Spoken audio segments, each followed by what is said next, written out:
Hey everyone, this is a Barclay Damon live broadcast of the CyberSip, practical talk about cybersecurity. I'm your host, Kevin Szczepanski. Let's talk. Hey everyone, back for another episode of CyberSip with Kyle Cavalieri. Kyle has more than 15 years in the IT security industry, and since November 2020, he has been the president of Avalon Cyber. Kyle, thanks so much for joining us today. Thanks for having me, Kevin. Looking forward to the conversation. Yeah, me too. So today we're going to talk about tabletop exercises. Everyone is talking about them. A lot of organizations want to do them. And Kyle, I know you've been out there for Avalon Cyber talking about and conducting tabletop exercises. So I thought you'd be the perfect person to tell us all about them. So let's start with the basics. What is a tabletop exercise? Yeah, so specifically, it being a cybersecurity tabletop exercises, which is the area which I spend a lot of my time, spending and delivering. It's a moderated exercise. It really tests the organization's ability to respond to a cyber attack. You're evaluating your incident response plans. It shows, how aware the organization and specifically the stakeholders are aware of their roles and responsibilities in the event that there was some type of a cyber incident. So you mentioned the stakeholders. I want to come to that in a minute. And you alluded a little bit to why it's important to do one. If I were trying to convince a client of mine to do a tabletop exercise, what do I say that really drives home the importance of doing one? Right. Yeah. So, when I'm speaking with prospective clients, I ask, are we thinking about the right things, right? I always start with maybe current events and evaluate kind of what's going on in the world today, what could be impacting the organization as a whole. One of the more recent conversations I had with a prospect was specifically around artificial intelligence and ChatGPT. Are we thinking about that? Do we want our team members or employees or associates, leveraging artificial intelligence or ChatGPT within our organization? What sort of risks to our organization does that ultimately introduce? And if those are conversations that are worth having as a group, I want to make sure that we're building some sort of a program, specifically around a current event issue like that. Mm-hmm. But taking a step back and thinking more about, why you should be doing a tabletop exercise, do we need to evaluate our plans as a whole? Do they need improvement in some way, shape, or form? Do we need any clarification in regards to the roles and responsibilities of the stakeholders, like I discussed before? These exercises can also be used to further define budget for gaps that might exist within your response program. Maybe that's a training issue. Maybe that's a people issue. Maybe we don't have the right team members inside. Maybe we need to be considering what vendors we should be having. Maybe that's an allocation that we need to be making and communicating with our executive team to ensure that they're aware that in the event that something happens, we need to make sure that we have budget aside to specifically deal with that. The other thing too, Kevin, is that I spent a lot of time working with prospective insureds, and they are, specifically responding to supplemental questionnaires to their cyber insurance, application that, where they're being specifically asked, what are you doing, or when was the last time you have tested your incident response plan? These tabletop exercises are the answer to those questions because they're exercises specifically designed as a group. How would we respond to a particular incident? And then finally, and one of the biggest aha moments that I see when working with organizations is really the interdepartmental communication amongst the group. I come across organizations that are really well-oiled machines and can communicate efficiently, cross-departmentally. And then there's other ones where there's definitely opportunity for organizations to improve with that communication. And it's just about knowledge of knowing who do I need to go to when I have this type of question. And having everybody in a very comfortable environment, one that there are no dumb responses or dumb questions. It's okay to not have the answer type of environment. Nothing better than having those types of things flushed out there than when you're in the heat of the moment of an actual cyber attack. Right. So a lot of good reasons there, everything from training to risk. And I think we've not done an episode on risk assessments, but for those in our audience who don't know, the requirement of an annual risk assessment is becoming increasingly important in some of the new regulations we're seeing. But overall, and very simply, you are testing your response capability. It's one thing to have it on paper. It's one thing to have policies and procedures and think you're prepared. But unless you test, you will not know for sure. It's sort of like the old adage, Kyle, practice makes perfect. I never hear anyone say these things anymore, but we all know it in our sports teams. If you're not practicing before a game, you're not going to do well in the game. And a tabletop exercise is really that proxy for practice in the cyber world.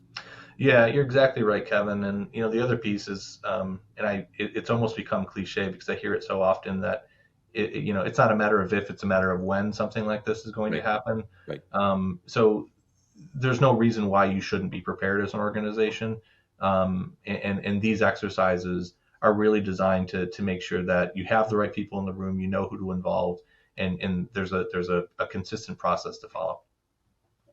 So you mentioned, let's go there then. You mentioned having the right people in the room. So the next question I wanted to ask you is who should participate in a tabletop exercise? And then we'll break that off from the separate question of how do you prepare for one? Yeah, sure. So who should participate? A lot of people might say, well, it's your IT and your information security team. Others might say, no, you should have the C-suite in the room because those are the people that are ultimately going to make the decision. How do you decide and to whom to recommend to your clients or customers participate in a tabletop? Yeah, I mean, I've done tabletop exercises with 3 different types of groups, right? I've done exercises where it's been strictly technical folks in the room. So that's your IT security folks. I've done exercises where it's been your executive leadership all the way down to IT support. And then I've also done, the tabletop exercises where it's just the C-suite and the executive and senior management team. I think there's pros and cons to each of them, candidly. But the ones I've found to be the most meaningful, and I feel like there's the most takeaways and opportunities for improvement, have been where you kind of have everybody in the room, from executive leadership down to IT support and management. The pro there is, you're going to have the executive leadership kind of hearing what's going on. They're going to be able to opine on things where, the incident itself is evolving either through an injection point or something like that, or just simply the conversation that's being had. I was in a tabletop exercise where, an IT director was describing what they would do based upon a particular fact.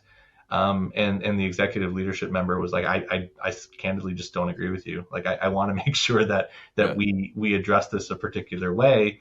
And from that's a lessons learned. It's an opportunity for us to go back and to reevaluate the plan and make sure that, if anything, there's additional conversation about that particular talking point. But we address the plan to make sure that it meets the expectations of senior leadership. Yeah, and you probably wouldn't learn that if you didn't have a tabletop exercise. And I know it's going to take time and it's going to take an investment of resources on the part of senior management. But if you don't have everyone in the room who is going to be involved in responding to whatever it is, it's a ransomware attack, business email compromise, you're really missing an opportunity. Your test is incomplete. It's like only testing on half the chapter that you spent the last month learning.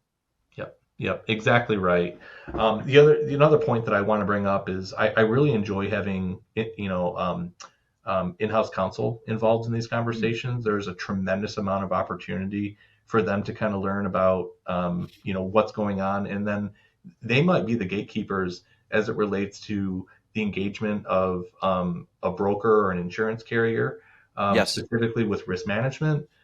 They might be the ones that are going to be, deciding how vendors are ultimately engaged. And then there's also internal decision making that needs to be done as well, for purposes of managing internal risk and communication, and making sure that outside counsel is properly involved to protect privilege and those types of things. So I just thought I would make mention of that as well, Yeah. because having legal in that room and having them, providing their opinions, I think is incredibly valuable. No, I think you're absolutely right. So let's turn to the next topic, which is preparation.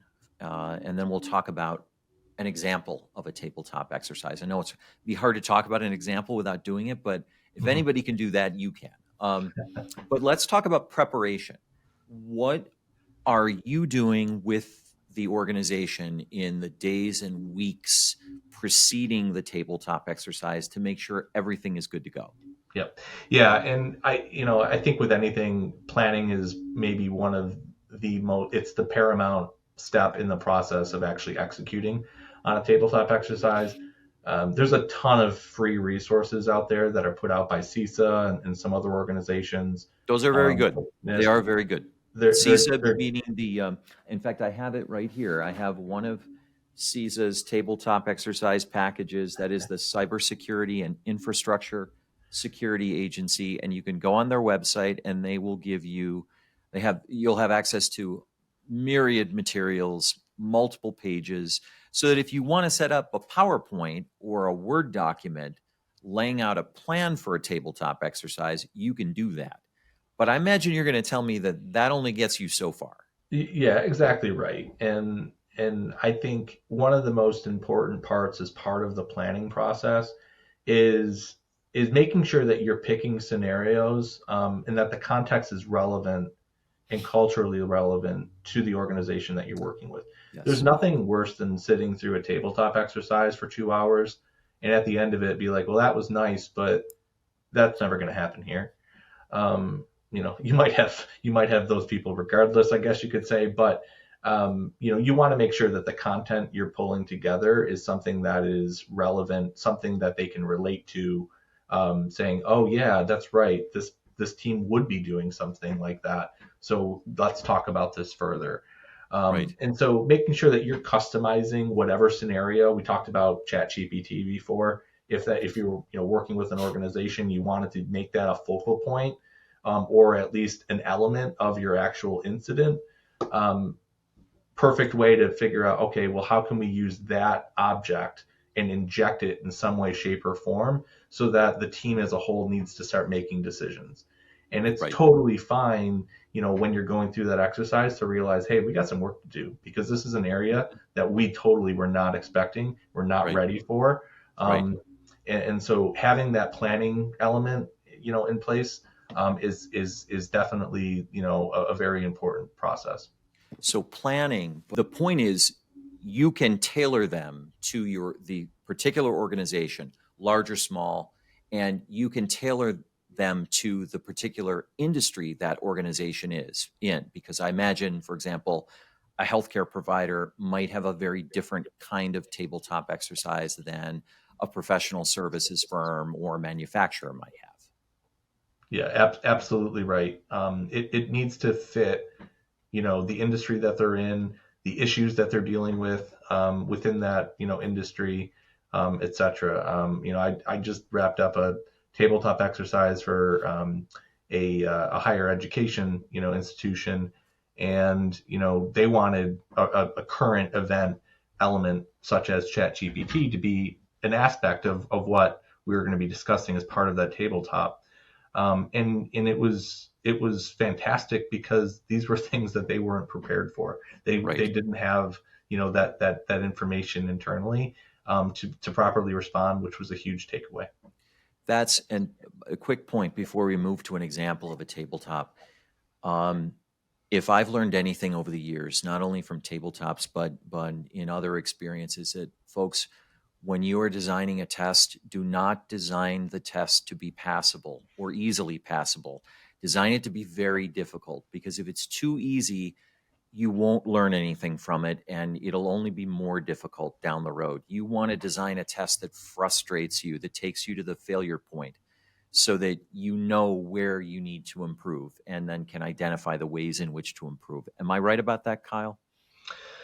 Yeah, I mean, not to frustrate the the audience by any stretch of the imagination, but I will say it is always a good idea to include novel topics, things that are unique, and might press the bounds of the original plans that we might have. Because I tell you what, the conversations that come out of those novel topics are incredible, because now you're really getting the creative juices going of the audience, and you're getting people thinking like, oh, you know what? We might need specifically with education, we might really need to start, from an ethical perspective, how are we using artificial intelligence? What do we need to be telling our students that they can and can't do, specifically relating to that item? Right. So those are the types of things that I find really exciting, because I myself learn so much from those conversations, because I'm in the trenches with them and understanding, hey, how are we going to take this topic and kind of work through it? So in a few minutes, Kyle, we talked about what a tabletop is, why you do it, and how you prepare for it. Can you give us an overview of what a tabletop exercise looks like? And pick a cyber incident for us. It could be anything that you've dealt with, but how long does it take, and what actually happens during the exercise itself? Yep, sure. And I'll just use ransomware as an example. It seems to be the most common one that people ask about. We do so many of these ransomware type tabletops that it's somewhat of a lighter lift for us now. Right. But well, it's still out there, and it's still out not there. going away. Exactly right.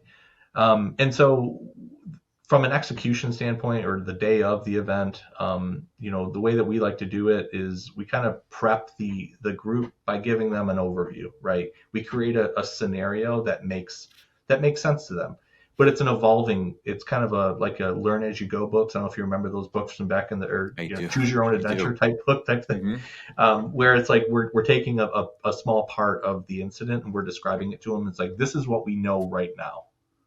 You're actually reading it. You're reading it. We're putting it up on a board. It's up on a PowerPoint presentation. We're in a conference room. We're discussing this as a group, and they're taking what they know, at least at this point, as the incident, and they're having conversations specifically about that. From there, we insert what we like to call injection points, and those injection points are really the evolution of the incident itself. Could be a matter of days or weeks or months, but this is how the incident itself is ultimately rolling out. So how are the decisions that we have made previously in the previous injection points, or the overall summary? Did we make the right call? Do we need to pivot? Do we have the right people in the room?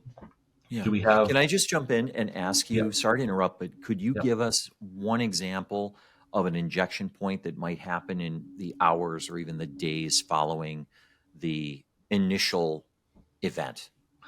Yeah. So one example that comes to mind is, maybe the overall summary is,